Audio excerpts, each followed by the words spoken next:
Okay, magandang araw po sa inyong lahat. Ito po ang Proyekto Pilipino. Nagbabalik na naman po tayo with another episode of Usapang Pilipino. Ako po si Leloy Claudio at ang kasama ko po ngayon ay of course ang ating pinagpipitagang Father Tito Kaluwag. So ang Pinagpipigaan ata yun, di ba? Pinagpipigaan.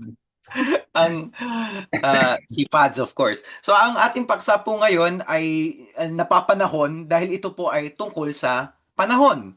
Oo nga. Ngayon na July na po at July turning into August, talagang nagsisimula na ang mga bagyo sa Pilipinas. Hindi ko makakalimutan ang Ondoy kasi ang Ondoy ay nangyari noong September, mid-September at sinira nito ang aking birthday party. Kaya alam ko na May, August, may September, hugot, may ito na. hugot ka pala sa panahon Oo, eh, Loya.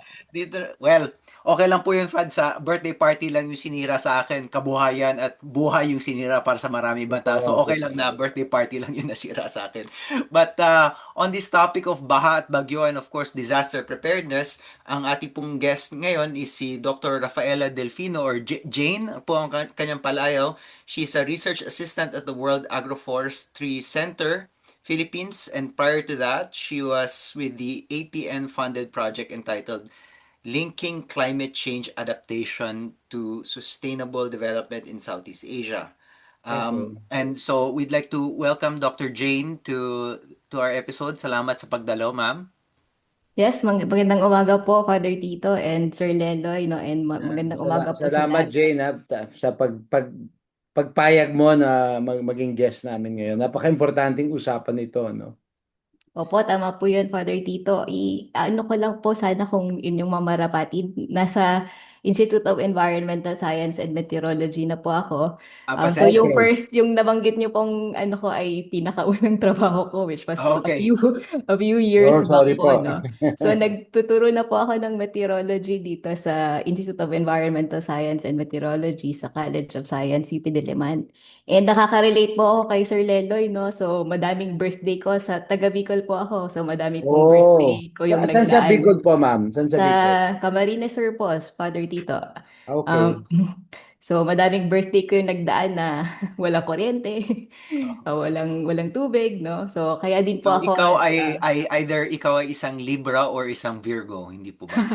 nako, Scorpio One po. of the Scorpio. Okay, okay. I'm a Ako, bit off. Scorpio rin ako. Scorpio rin ako. Scorpio si Ayun. Pats. Okay.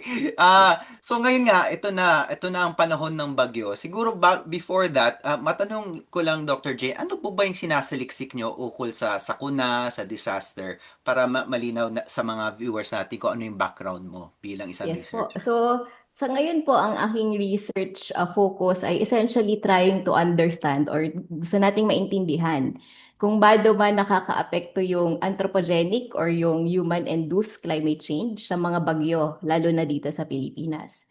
Okay. So, yun po yung focus natin ngayon. And of course, pinag-aaralan din natin kung paano nakakaapekto, halimbawa, yung mga natural climate variabilities tulad ng El Nino, La Nina, sa mga extreme weather events sa Pilipinas.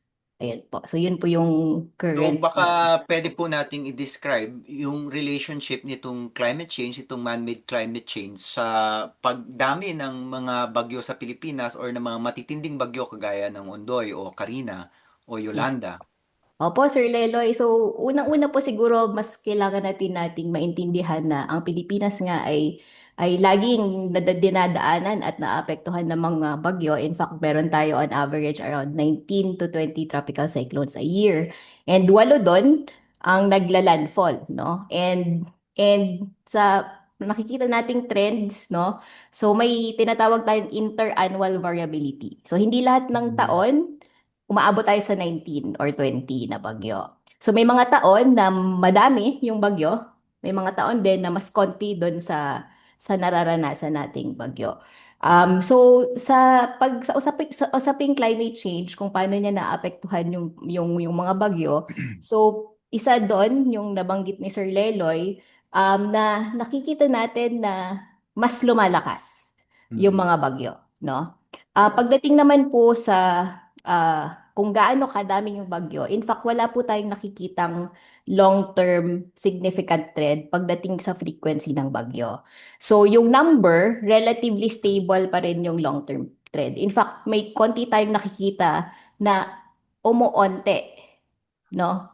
Yung bilang ng mga bagyo. Pero yung mga namuo at nakakaapekto sa atin, mas nagiging malakas in terms of yung hangin, no? And then yung ulan na nadala nila.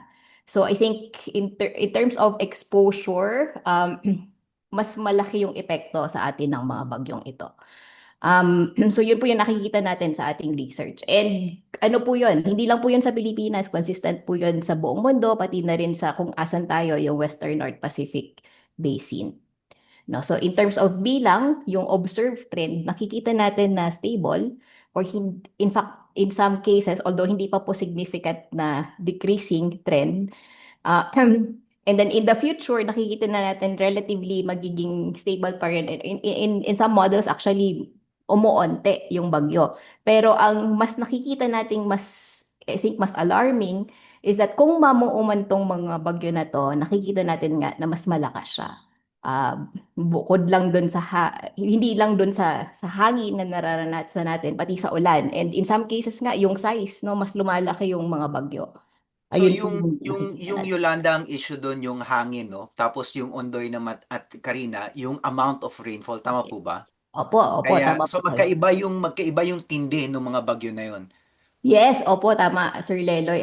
Sa pagdating sa usaping bagyo, so iba't iba yung karakteristik na and pati yung epekto, no? So tama po kayo si Yolanda. So bukod po dun sa hangin, may dala din siyang storm surge. So kaya yun po yung nagpadami nung epekto ni Yolanda. And sa mga bagyo naman tulad ni Ondoy, tulad ni Sendong, sa Mindanao, no? So nakikita natin talaga na may mga bagyo na kahit relatively mahina yung hangin, yung ulan naman yung nagdudulot ng malalakas na impact, no? Sir Leloy. Mm. Isa sa mga bagay na sa tingin ko dapat matanto ng ating mga listeners is yung difference between a naturally occurring event, yung God-made event like isang bagyo at yung disaster or yung sakuna. Sapagkat ang bagyo ay hindi nagiging sakuna hanggat walang human population na nami-meet yung bagyo. Baka po pwede naman natin ngayon i-define ano ba ang definition ng disaster o ng sakuna. Kasi alam ko Opo. nasa bahagi ito ng mga textbook ng marami sa ating mga estudyante, lalo na yung mga I think nasa junior high, yung definition Opo. ng sakuna or ng So, disaster. usually po, so tinitingnan natin may mga tinatawag tayong hazard. So, yun po yung mga Okay. bagyo, yung mga malalakas na pag-ulan, yun yung baha, landslide, no? Ah, so, potential itong mangyari, potential nang nagaganap itong mga hazard na to, pero hindi sila nagiging disaster. Nagiging disaster lang sila pag matindi yung epekto nito sa tao and pati sa infrastructure natin and even sa natural ecosystems natin, no? So, kaya pagdating sa usaping disaster, mas tinitingnan sana natin siya from a risks perspective. No, so yung risks na tinatawag natin when it comes to climate risk or disaster risks. So yung kombinasyon siya ng hazard. So ito na yung nasabi natin kanina. So bagyo, So, habagat, God-made event. Oo. ulan, yes. Oo. And then yung exposure, so ito naman yung gaano kadami ng tao, kabahayan at even yung infrastructure natin na potentially maapektuhan nitong mga hazard na to. Tapos yung pangatlo dun sa equation is yung vulnerability. So dito naman napapasok kung gaano tayo ka-equipped or ka-prepared mag-respond and mag-anticipate nitong mga hazard na to. So dito papasok kung gaano tayo ka-prepared, gaano ka strong yung infrastructure natin, enough ba yung education or awareness natin, do we have enough money or do we have insurance to actually respond and also manage all of this risks, no? So yun po yung ano natin, tinitingnan natin. So I guess ang tanong ngayon is habang tumitindi yung intensity ng mga bagyo, lumalakas yung hangin, nagkakaroon ng storm surge, dumarami yung rainfall, meron bang equivalent na pagtaas ng preparedness natin bilang isang lipunan sa Pilipinas? Well, so far naman po sa mga nagdaang taon, no, in the last few decades, especially, particularly when it comes to Metro Manila from after Ondoy, no, so nabanggit niyo yung Ondoy. And then after Hayan, no, so these are key events that actually more or less parang made, like parang turning point siya sa atin, no. So pagdating sa paghahanda, no, so in terms of our early warning system, so yung pag-forecasts ng pag-asa, for example, so nag-invest na tayo sa madaming observational network. So sa radar, even sa satellite imagery, pati yung mga ground stations natin. So in terms of observations, in terms of the way we forecast tropical storms, so yung batting average natin pagdating sa track, no? So yung Mm. pag-forecast natin ng track, no? Um, medyo ano na tayo, nag-step up na tayo, no, somehow. Pagdating sa preparedness. No? Mm. So, in terms of our early warning system, so also our evacuation system, so meron naman na tayo noon. Even sa education, di ba? So, we have even introduced, I'm just not sure if it's the senior high or the junior high. So there has been introduction of these concepts, disasters, typhoons, in our education system. And then we have, since 2009, I think, di ba, madami ng laws towards disaster risks management and climate change. No, so in terms of preparedness, I think nag-improve naman tayo and nag-step up naman na po tayo doon, Sir Leloy. Tama po. Actually, one of the reasons why we're doing this show is gusto naming makatulong sa mga mag-aaral at also sa mga guro na nasa junior high dahil ang disaster risk preparedness ay mandated topic ng ating CHED curriculum. Kaya baka naman mga guro, baka naman mga estudyante, pwede niyong gamitin itong episode namin bilang learning material. But of course, yung education mismo ay bahagi ng disaster risk preparedness kasi pag alam ng estudyante kung paano lumikas, kung saan pumunta, kung ano yung local disaster risk plan ng kanilang barangay o ng kanilang lungsod, mas nagiging smooth yung proseso ng paglikas, halimbawa. Ah, yung nabanggit nyo na mas prepared tayo, natanto ko, napansin ko yan kasi actually tinitingnan ko lang sa Philippine Star. Meron silang headline after Karina. Sabi nila, Karina was more intense than more rain than Ondoy, but less intense. Siguro ano yung bunga yun nung sinasabi yung preparedness, no? Kasi kasi na-experience ko yung both Ondoy and yung both Karina, matindi pareho, pero parang sa tingin ko hindi kasing dami yung lumubog pagkatapos ng Karina. Although sabi ng Pag-asa mas marami daw rainfall.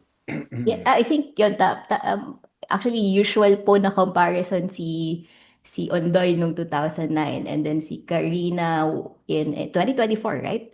Mm. So si Ondoy kasi halos madami nga si Karina. So around 400, if I remember it right, 470 millimeters in 24 hours compared to Ondoy around 450 millimeters. Pero actually yung intensity po doon or kung gaano din katagal yung pagbuhos ng matinding ulan. Si Ondoy kasi in 6 hours, essentially, 350 millimeters in 6 hours. Mm. Compared to Karina po, actually, yung 350 millimeters in 18 hours po yun. So, in Mm. terms of intensity, relatively less talaga si Karina. Although yung amount, yung total niya in 24 hours, mas madami si Karina, pero bumuho siya ng mas matagal. Compared to Nice. Ondoy na ilang oras lang, within 6 hours po yun. So, So, kung titingnan natin yung impact, no, so relatively less, pero yun nga. So iba-iba kasi talaga yung characteristics ng mga hazards natin, no. So iba't iba. So no single event is the same.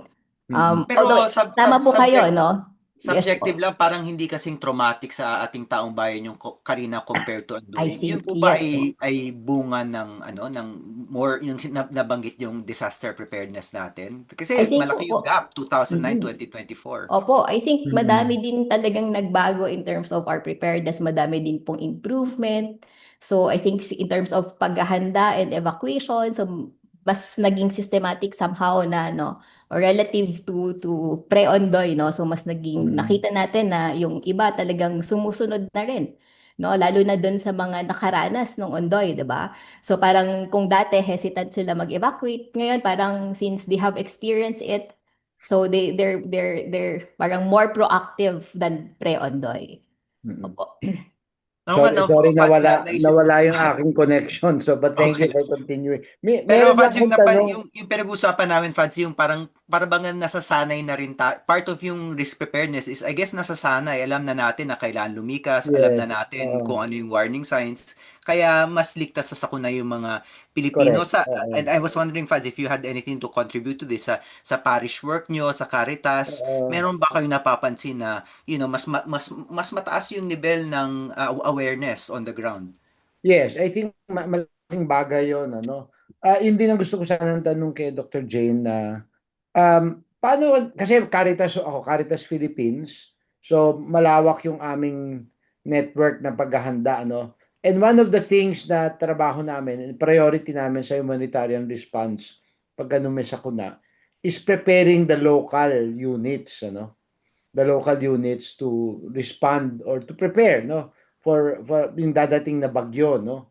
And so far okay naman, pero meron ba kayong mapapayo, Dr. Jane, na ano ba yung dapat na matrain namin yung mga diocese, kasi di ba, bawat diocese may social action center, sila yung naghahanda, of course, through the years. Sa mga naging paghahanda is, number one, evacuation, di ba?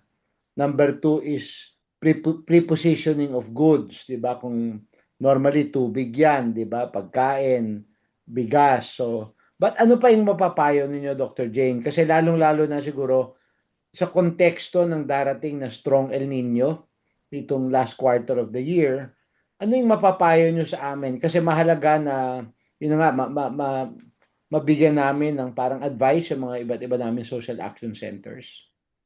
Opo, tama po kayo doon, Father Tito, no? And I think tama natin na emphasize na malaki talaga yung role ng mga humanitarian and even mga Mm. diocese-based na organizations pagdating sa preparedness, so also sa disaster response, no? I think sa ngayon po, parang may sistema na tayong nasimulan, no? And I think magandang i-continue yon. Yung isa po siguro sa nakikita natin na I think isang malaking challenge ngayon is yung pagkalat ng kung ano-anong information, Yeah. no? So Yan. lalo na yung mga Yan. 'di ba? Parang yung iba nag-share ng mga old photos or even old na typhoon track. Videos, mga old videos. Opo, opo, Or Father. So AI na ba ngayon? May AI na rin May ata AI eh. din, opo, oo. tama po, Father, no? And Sir Leloy. So, I think siguraduhan lang po natin or somehow mag-ano tayo ng due diligence na gamitin yung mga information and mag-share ng information mula sa mga reliable na sources tulad ng sa Correct. Pag-asa. Magandang punto 'yon, ha, na Opo. dapat may ano. Yes po. And wag na po nating i-share pag sobrang sensationalized na yung mga information. Yung parang medyo doubtful tayo. When in doubt, do not share, di ba po? So, Yes, yes. yung yun. And I think maganda din pong siguro, Father Tito, no? Kasi isa sa mga nakikita nating challenges sa ngayon, although medyo nag-improve naman na since yung mga decades ago, I think is yung pag-translate ng information sa mas Okay. naiintindihan, particularly po nung warnings, no? Yeah. Into mas clear and lalo na pag nasa local diocese po tayo, no? So may parang somehow ay parang different language in May itself. ano 'yan, lost in translation, doctor. Yun po, Father, tama po yun, no? So I think yun, baka po potentially pwede tayong makatulong Magandang doon. point 'yan. That's a very good point. Yes, oo. Opo, no? So, and I think siguro, kasi nga mas alam ng lokal eh. So, hindi malay ba Correct. naman natin na nasa Metro Manila kung anong nangyayari talaga sa for example, sa Bicol, no? So, mas Mm. aware sila dun sa anong itsura ng mga river systems nila, ano yung problema, saan yung daan, best way to go to the evacuation center, sino yung mga hindi masyadong nakakaano ng information in time. So maganda actually yung local na capacitate natin yung local systems natin, yung Mhm. communities Yes, natin. yes. Oh, So siguro yun, patuloy na mag-usap, no, even before and ito mga periods of lull during around March, April, May usually, 'di ba? Walang bagyo, although may mga localized thunderstorms tayo during March, April, mhm. May. Tapos ibang usapan din yung matinding init. So for disaster preparedness perspective, dapat tuloy-tuloy yung usapan, no? So hindi namamatay yung usapan, or parang pag kung kailan paparating na saka lang tayo Actually, naisip nagkukumahog ko ulit. lang, Opo. habang tumitindi rin ba ang climate change, nagbabago rin ba yung panahon ng sakuna? Kasi usually by the time Hmm. lumabas si Jose Marichan at bare months na, medyo Wala na dapat bagyo, di ba? umuhupa na rin yung bagyo, pero nagbabago na rin ba yon? Nako, malapit na nga po talagang lumabas ulit si Jose Marichan, no? So magse-September na naman. Ah, I think in terms when it comes to climate change, no, and hindi din po natin pwedeng tanggalin sa usapan yung mga natural variabilities tulad nung nabanggit ni Father Tito Kaluwag kanina na yung El Nino, no? So Yeah. may natural cycles din po kasi 'yon, no? So in a way, yung anthropogenic climate change po potentially pwede niyang ngang maapektuhan yung seasonality. So kung mhm. kailan mas madalas, for example, mas madami yung bagyo, pero sa ngayon po ano talaga nasa ano pa rin tayo doon sa peak season pa rin ng bagyo, which is the July, August, September, October, November. Doon pa rin tayo nakaka-receive ng Mm. pinakamadadaming bilang. Bilang pa lang po ito So pinag-uusapan may natin. overlap nga si Jose Marichan at yung bagyo. May, Yeah. Oh, may yes, konti, yes. Actually, Ever oo. may since, ever dalawang since ba buwan sila yun? ng overlap. Pero the thing is, sa Pilipinas, all year round, we receive Ah, many types of hazard. So, Yeah, pagdating yeah. po, for example, so sabihin natin ngayong season, June, July, August, so particularly sa western section, so meron po tayong habagat. Di ba po? So, yun usually madalas nagpapaulan sa Metro Manila and then sa mga western sections. So, pagpasok naman natin ng July, August, September, October, so nandyan naman na yung peak season ng bagyo. Tapos minsan combo pa. So, may bagyo, tapos may habagat. No? Mm. Tapos, pagdating ng October to November, transition po yun papuntang northeast monsoon, which is amihan. So, yung eastern sections naman ng country natin, essentially, doon naman nakakaranas ng maulan na panahon dahil sa shear lines. Okay. No? And then, pagdating naman ng March, April, May, usually, yun na yung, although relatively less yung bagyo, hindi po natin sinasabing walang bagyo ng March, April, May, so relatively less in number. Pero doon naman yung sobrang init, di ba? So in fact, gayon mainit pa rin, no? So Mm. um sa Pilipinas, no? So nagbabago-bago lang yung nature ng hazard on a seasonal scale, 'di oh. ba? So parang walang awat, 'di ba? Hindi tayo humihinga. Exactly. Walang awat. So, yun po, I think, so, pagdating sa, ano, tas ito pa po, may El Nino Southern Oscillation pa tayong tinatawag. So, usually po, si El Nino, tama po yun sabi ni Father Tito kanina, na si El Nino po kasi nagde-develop talaga siya. So, nagsisimula po siyang mag-develop around spring. So, March, April, Mm. May. Tapos, unti-unti na po yung mag-intensify. Tapos, yung pinaka-peak po usually ng El Nino ay during the winter time. So, which is December, January, February. Tapos, eventually, magde-decay siya ulit. So, ibig sabihin, hihina siya ulit. No? Okay. So, yung isang buong taon po yun. No? So, El Nino, isang halos usually 1 year yung developmental cycle niyan. So, La Nina, ganun din po. No? Mm.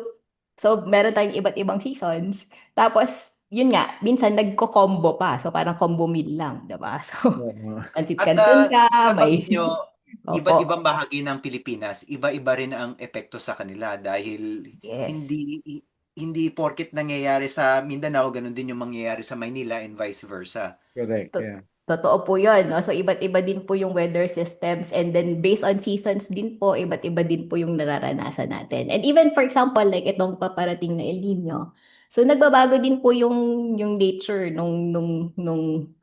differentiated siya yung impacts niya. So, Oo. hindi din sabay-sabay. So, para pag sinabi nating October, November, December, or December, January, February, magpipik, no? So, minsan, yung epekto may lag yun. So Yeah. baka potentially next year pa natin mas maranasan yung drought and ano. Pero ngayon po kasi may nakita na talaga tayong pagbaba ng ulan pag as early as October, no? So yung dami ng ulan pero hindi naman po totally kasi na-eliminate ng El Nino. So minsan po kasi yung isang pinaka-common na misconception pag sinabi nating El Nino, 'di ba? Yung pumapasok sa mga isipan natin, drought. 'Di Drought. ba? Or Oo. relatively less ulan. Tapos biglang malakas yung buhos ng ulan, 'di ba? Tapos parang sasabihin ng mga tao, ba, El Nino, sabi walang ulan. So hindi po na totally na-eliminate niya Kasi may iba pa po tayong weather system. So, ngayon may habagat. So, Mm. during El Nino conditions po, um, humihina yung hangin mula sa east. Si southwest monsoon, si habagat po southwest, di ba? So, kung humina Okay. ito, usually napapalakas niya itong southwest monsoon. 'Di ba? So, yun po. Tapos pagdating naman po ng bagyo season, so since El Nino po tayo, so yung epekto niya naman po sa bagyo, so so during El Nino conditions po kasi 'di ba, nasa yung warm, mainit na katubigan further east sa atin. So mas malayo yung warm pool Mm. sa Central and Eastern Pacific. So during El Nino conditions po, relatively less yung amount or yung bilang ng bagyo na pumapasok sa bar. Kasi namumuo sila mas malayo. Usually nagre-recurve na yun papuntang Japan. So mas kaunti yung bagyo. Pero Mm. since mas namumuo sila sa mas malayo at mas mainit na karagatan, yung namuo at eventually make way to the Philippines, mas intense siya. Mas intense. Bagyo, opo. So, Relatively po Dr. yun, Father Dr. Tito. So hindi, Jane, yes po, Doc. picking up from that point, no? Ano yung dapat namin, kasi mga ano, 'di ba, Caritas kami, bahagi ng responsibilidad namin ihanda yung mga local community. Anong dapat namin paghandaan dito sa, kasi 'di ba sabi nila strong El Nino tong darating, no? Yun yung una kong question. And then yung pangalawa, again just to communicate in plain simple language. 'Di ba laging sinasabi na with climate change expect stronger typhoons, ano ho? Yun yung pwede ba natin ma-translate yon sa atin mga kaproyekto para at least matulungan maging gabay ng paghahanda, ano? Opo, Father Tito. So, yung una po siguro, yung kailangan nating maintindihan kung ano ba dapat yung ina-expect natin pagdating sa ulan, pagdating sa hangin, pagdating sa ano. So, pag Super El Nino po, ina-expect nga natin na relatively drier conditions. So, Okay. pagdating po siguro ng October, November, December, so mas maonte yung dami ng ulan relatively on a seasonal scale na potentially matanggap natin, no? So, so yun, paghanda po tayo sa paparating na tagtuyot. No? So, pagdating po sa mga farmers natin, so mga magsasaka natin, no? Pagdating din sa water resource sector, so kailangan na natin somehow, sa ngayon pa lang, mag-conserve na tayo ng tubig, no? Maghanda na Mm. tayo sa paparating na epekto nitong strong, very strong El Nino or Super El Nino nga kung tawagin.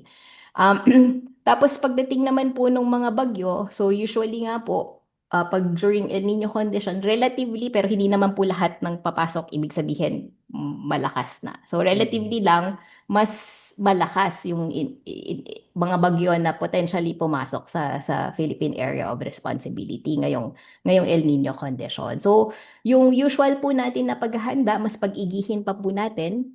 So, essentially, so yung mga sinabi niyo po kanina na magpreposisyon na tayo ng mga goods for relief and also for preparedness as well. So, pag-igihin din po natin yung ano ba doon? Pag ano pag papaalam sa mga tao na ito yung mga potentially nating Mm. maranasan sa mga darating na buwan, no? So, and siguro po kailangan din natin sabihin sa kanila na hindi naman necessarily wala talagang ulan. So, Mm. may mga periods, may mga araw pa rin po talaga na potentially may mga malalakas na pag-ulan dulot ng, yun nga po, bagyo, dulot ng habagat, or sometimes yung kahit nga po yung localized thunderstorms lang. Na potentially din po ay magpapabaha sa ibang areas. Mm. Ayun po. And yun po, Father Tito, I think I couldn't stress this enough. Gumamit po tayo and mag-seek po tayo ng information sa mga kinauukulan. Na So, tama at malinaw. opo, tama po yun. Kung hindi po malinaw, pwede naman po tayong magtanong, no? And humanap ng sagot doon sa, ano, para mas maging malinaw yung warnings na, Doc na Jane, ang default nasusundan. nyo pa rin dyan is Pag-asa, no? Pumunta Opo, sa pag, Pag-asa Yeah. website. yes po. Pero Kasi po ano, Natatawagan ba ang Pag-asa? Opo, Ano ba ang best may way to get in touch 24/7 with hotline po Pag-asa? oo. sila. May And ano, 24/7 hotline. Dr. Jane, Dr. Leloy, di ba? You have to give it to Pag-asa. Ang galing din ng forecasting nila. 'Di ba, Dr. Jane? Ang laki ng Opo, opo, Father nito. Tito, saludo po ako sa mga forecasters natin sa Pag-asa, no? Although yun nga, kasi weather yung pinag-uusapan natin, hindi talaga 100% makukuha po yun na perfect. Correct, oo. No? So, may mga Dr. Jane, yun namang ano, yun naman 'di ba kasi yun yung parang looming question palagi, parang almost like ano no, in quotation marks a threat because of climate change. Expect stronger typhoons, especially coming from the Pacific, no? Tapos 'di ba ang laging nasa isipan natin, tayo yung taya kadalasan, 'di ba? Dahil tayo yung unang babanggain. How ano, scientifically, what should we be aware of with regard to that, no? Opo, Father Tito. No, tama nga na ang Pilipinas ay isa sa mga at risks talaga sa bagyo. No? So tayo yung pinakauna and madalas na dinadaanan ng bagyo. So pagdating po sa usapin ng climate change at tropical cyclone, so nakikita po talaga natin sa mga modeling simulations namin dito sa laboratory namin dito sa IASF na mas malakas nga. Mm. So even if we compare, for example, si Hayan, si Yolanda, so Mm. may mga simulations po tayo na kung nangyari siya 30 years ago or even before it happened, relatively mas ano talaga siya, mas mahina. And kung Wow. mangyayari sila ulit in the future, mas malakas.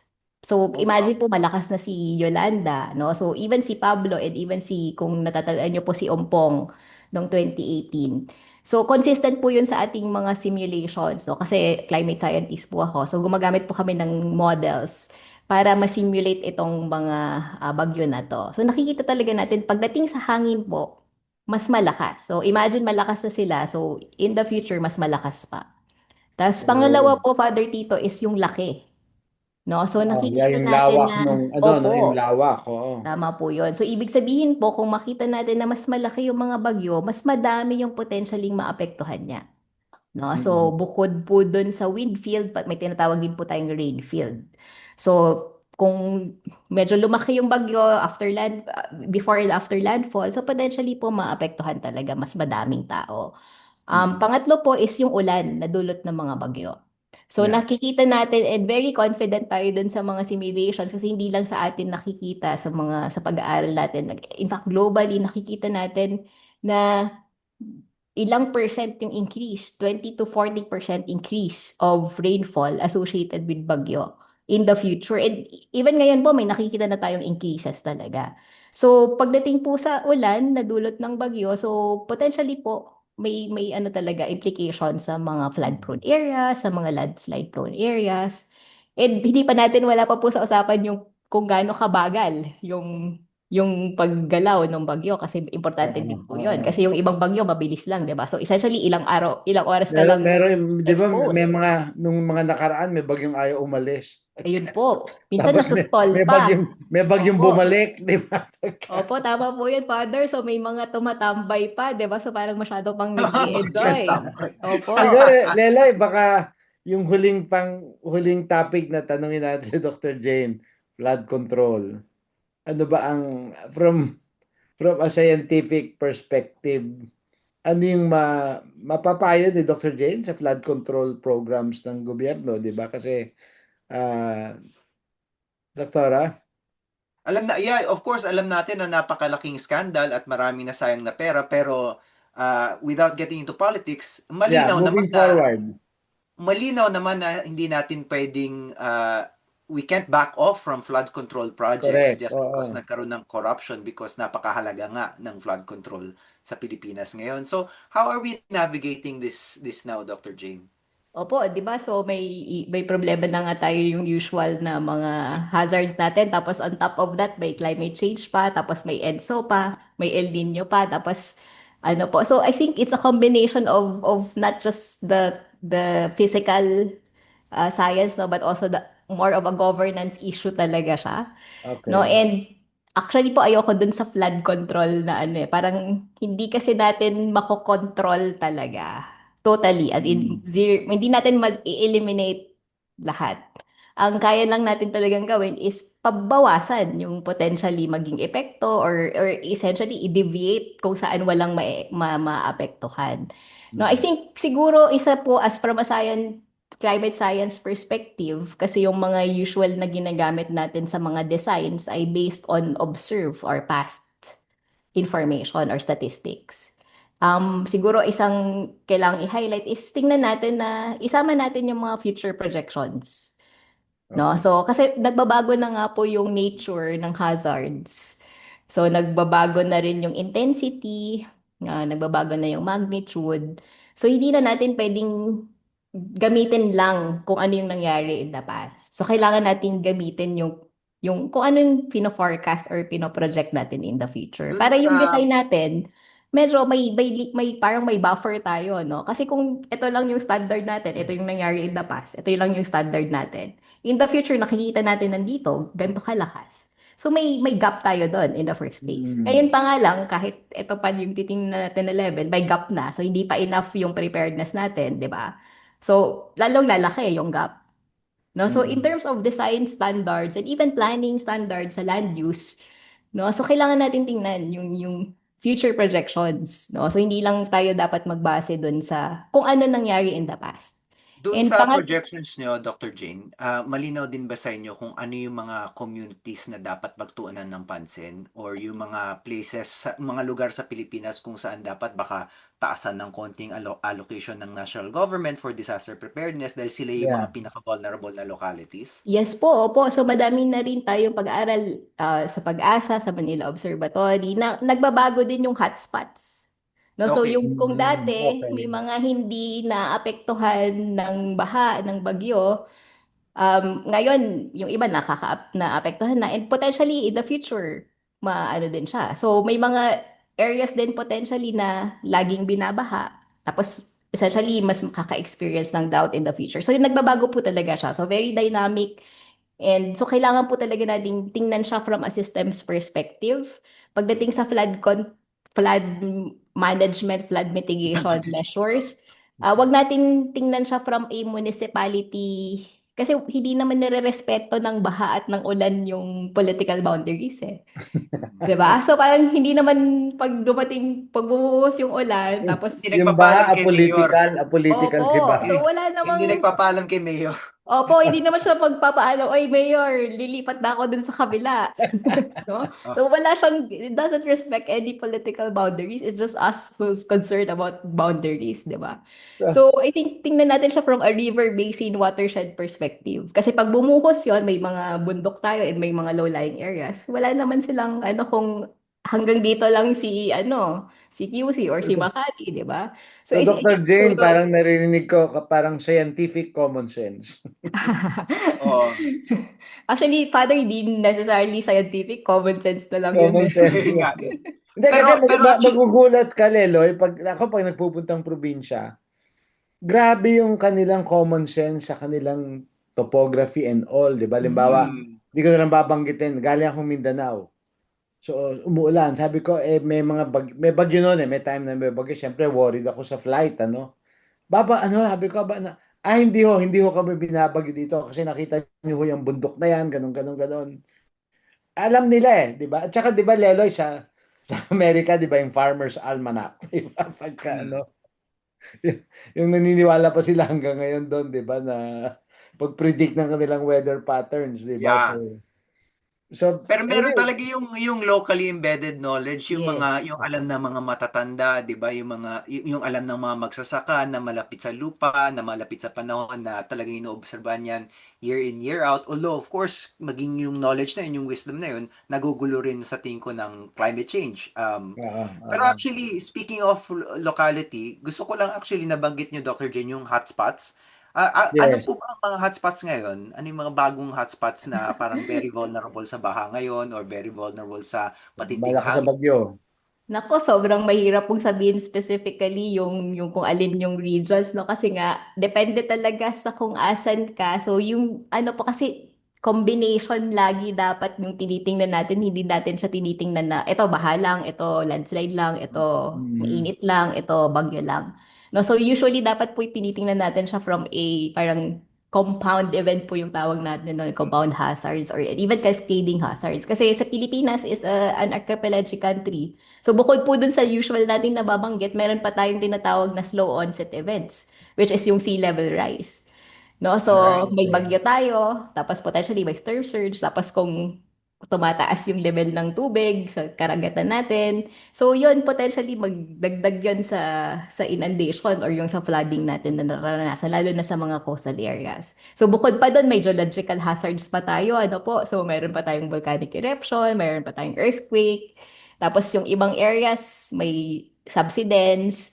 So, I think po pagdating sa hotspot talaga kailangan natin tingnan siya yung kabuuan, no? So hindi as Oo. individual hazards. Po, sir. Pasensya na po, sir. Hindi ko talaga Pero makasagot yung naisip ko lang kasi of course may mga sikat pagdating sa bagyo, 'di ba? Dahil sa mga Yes. nakikita natin sa media yung mga tipong Opo. Marikina and of course sa Tacloban and Leyte, sobrang sikat. Pero ang sinasabi nyo, hindi yun indicator na doon lang merong problema na laging nagbabago Yes, yung opo. hotspots at dahil lang in previous cases yung Marikina yung lumubog or yung Tacloban yung talagang halos halos pinatumba ng hayan, hindi nangangahulugan na yung pattern in the future ganun din. Yes po, potentially po talaga magbago siya. So, well, of course, yung mga usual na dinadaanan, actually, mas prepared yung mga usual na nakakaranas.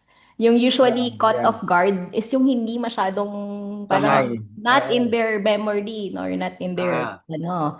So, yun din po kailangan din nating bantayan. So, although lagi ko sinasabi, nasa Pilipinas ka eh. So, pili ka lang ng risks na gusto kaya mong i-ano. So, pili ka kung anong combination ng hazards yung kaya mong ma-manage or Dr. mapaghandaan. Jane, siguro bilang huling usapan natin. Kasi nga ako ang Caritas Philippines, ano, and isa sa mga priority ko ngayon is talagang i-train yung local. Kasi parang sa akin, dapat ready yung local, hindi yung palaging magpapadala kami ng tao doon, 'di ba? Kasi kung minsan, actually ang feedback nga ng mga ibang local, hindi kami nang bahala kasi kung minsan pag may mga pumapasok, nakakagulo. Kasi iniintindi pa nila yung mga, parang may bisita ba na sakuna na nga, may bisita pang kailangan intindihin, ano. Pwede bang broad strokes, ano yung dapat namin training o paghahanda na tuunan ng pansin do sa mga local diocesan social action centers namin? So Opo, prepare. Father Tito, nag-agree din po ako dyan. Minsan nga, ang ano ko sa local is alam talaga nila yung topography, yung mga Mm, lokasyon, and yun, kung ano nga nang naranasan nila before, and kung paano sila gumalaw, no, as a community. I think pagdating po sa mga hazards, Father Tito, siguro mas paigtingin pa natin or mas pag-igihan pa natin yung pag-intindi nung nature ng mga bagyo, for example. So, usually kasi ang kaalaman natin is, pag sinabi nating bagyo, hangin lang yan. correct. No? So, in fact, minsan nakakalimutan natin na may dala siyang ulan. Oo. No? Tapos, So, siguro po yon yung combination ng, nakalimutan natin sa Tacloban, storm surge. ayun po, may storm Doon surge natin pa. unang beses Opo. narinig lang yon, di ba? Opo, Father Tito. Siguro yun, pag ano natin is, yung information about the nature of the hazards and yung combination of hazards. Okay. Lalo na ngayon, minsan, di ba, trail pa, sunod-sunod, no? So, ano yung gagawin natin pag, so, may bagyo, dumaan, di ba? So, usually, prepare tayo pag ganon. Paano naman na kung may sumunod pa? So, ano yung contingency natin doon? So yun po, yung combination na yun po, Father Tito, siguro pwede nating tingnan, no? And I Mm, think i-mobilize din yung mga kabataan natin, no? okay. Actually gusto kong ano is yung pagkwento ng mga matatanda, ito yung naranasan namin. Parang sharing session, tapos siguro sharing ng ibang diocese, no? So usually ito naranasan namin, ito yung ginawa namin, what worked, what didn't work. Ah, no, so although hindi naman natin pwedeng potentially applicable sa ibang diocese, no? So, Correct, yeah. yun. Tapos parang siguro parang ano siya, parang hindi lang ano, so paano kung itong diocese na to naapektuhan? So sino yung pwedeng tumulong or magresponde?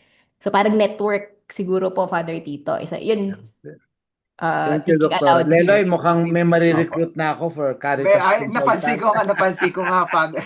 Mag-ingat Opo, kayo, pwede, Dr. Father Jane, kasi Tito. pag si Father Tito may linagay sa network niya, hindi na matitinag yan. Oh, matutuwa po yung nanay ko. Number one fan po ninyo, Father Tito. Nako, game.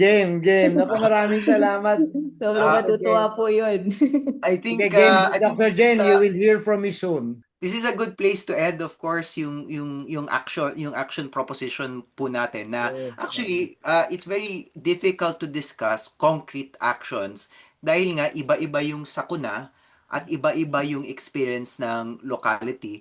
At dahil nga, gaya ng nabanggit ni Dr. Jane, hindi po nakikipag-usap sa mayor ang bagyo, hindi nakikipag-usap sa mayor ang isang earthquake.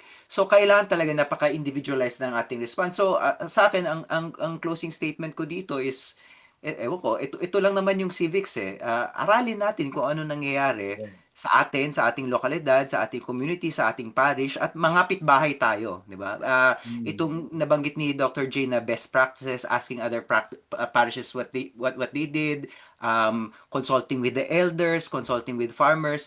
Para sa akin ang word na gusto kong gamitin dito at ito siguro gagamitin na rin natin sa Wise Speak, no Father, yung salitang pangangapit bahay bilang isang form of civics. And for disaster preparedness, I think it's very important na mangapit bahay tayo. Katukuyin natin ang ating mga kapitbahay, kamustahin natin sila, matuto tayo from them at matuto syempre tayo sa mga kapitbahay natin na pantas kagaya ni Dr. Jane. So, maraming salamat. Salamat, Dr. Father, Jane. Father, any No, Leloy, closing? ayoko nang dagdagan yung sinabi mo kasi yun din yung akin, yung usapan natin, 'di ba? Yung prinsipyo ng pangangapit bahay. So So, ang final words po natin as always is for our guest, Dr. Jane. Any parting words for our viewers? Bago Ayun po, kayo tuluyang ma-recruit ni Father Tito. sobrang ganda po ng mensahe nyo. Actually, yun po yung I think sa isa talaga natin kailangan yung stress, no? So, wag natin kalimutan yung sense of community. Yung social fabric natin as a Filipino, talaga kailangan nating balikan, pag-igihin pa, no? Kasi nawawala na siya eh, lalo na ngayon sa mga urban areas. So, ang daming, parang kwento ng lola ko dati, ang daming ano eh, ang daming pwedeng matutunan. From a Filipino values culture perspective na sana hindi mawala. No, lalo na ngayon dumadagdag or nagiging mas matindi yung impact ng climate change, pati yung natural climate variabilities like El Nino, Southern Oscillation.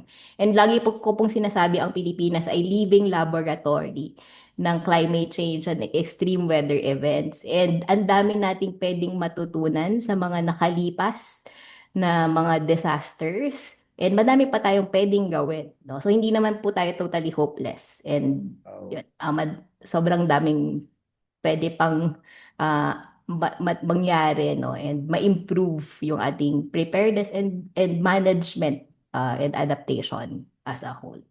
Ayun maraming po, salamat.